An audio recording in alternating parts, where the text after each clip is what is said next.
Les gars, ce qu'on a vu hier, c'est pas un simple classico. C'est une humiliation tactique, un statement. Le Real Madrid a rappelé au Barça qui est le patron du football espagnol.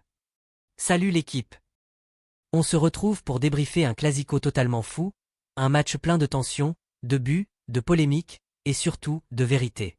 Parce que oui, hier soir au Santiago Bernabéu, le Real Madrid a envoyé un message clair. Cette saison, ils sont au-dessus.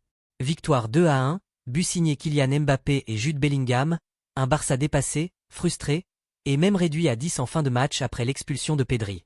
Mais ce qu'on va voir ensemble, c'est pas juste un résumé. On va analyser les moments clés, les erreurs tactiques, et surtout ce qu'ils signifient pour la suite de la Liga.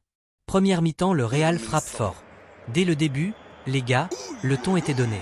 Un Bernabéu en feu, un Real agressif, collectif, et surtout un Mbappé ultra motivé. On a senti qu'il voulait marquer son premier grand classico. À la 22e minute, boum.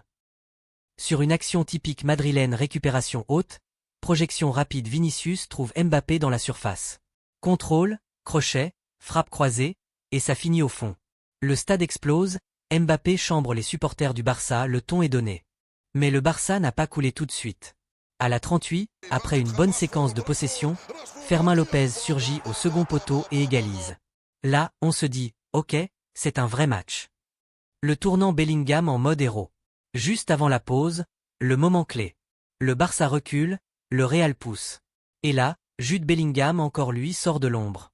Une frappe pure, puissante, placée dans le petit filet.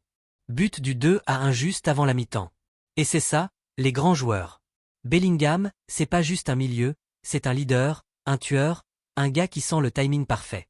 Le Bernabéu chante son nom, et Xavi Alonso, sur le banc du Real, regarde calmement son plan se dérouler à la perfection. La tension monte. En seconde période, c'était la guerre tactique.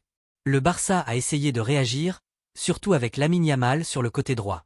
Mais le gamin était étouffé par Ferland Mendy et Camavinga, qui n'ont rien lâché.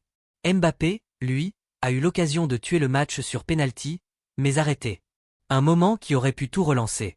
Sauf que derrière, Barcelone n'a pas su exploiter ses rares occasions.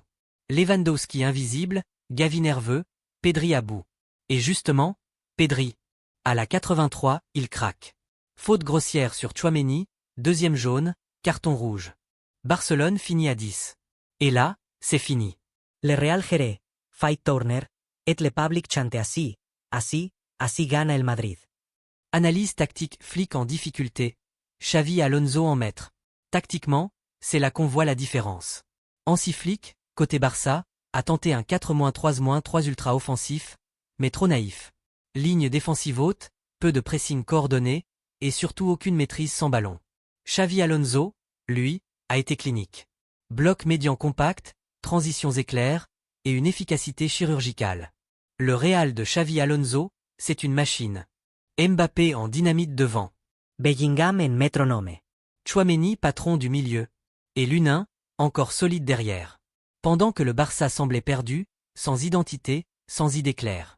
Même Lamine Yamal, habituellement si percutant, a été muselé tout le match.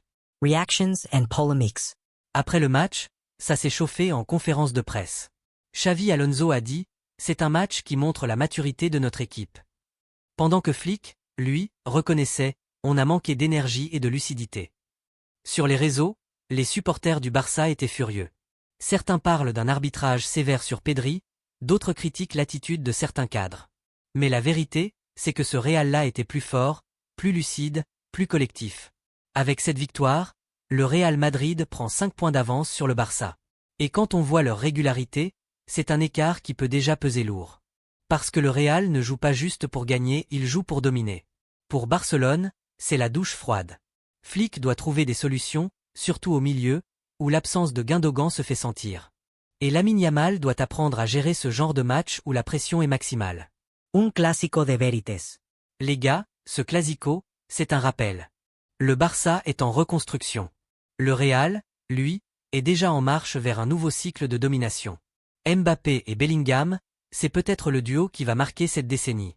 Et ce qu'on a vu hier, c'est plus qu'un match. C'est un message, le Real Madrid, cette saison, joue à un autre niveau. Voilà la team, dites-moi en commentaire.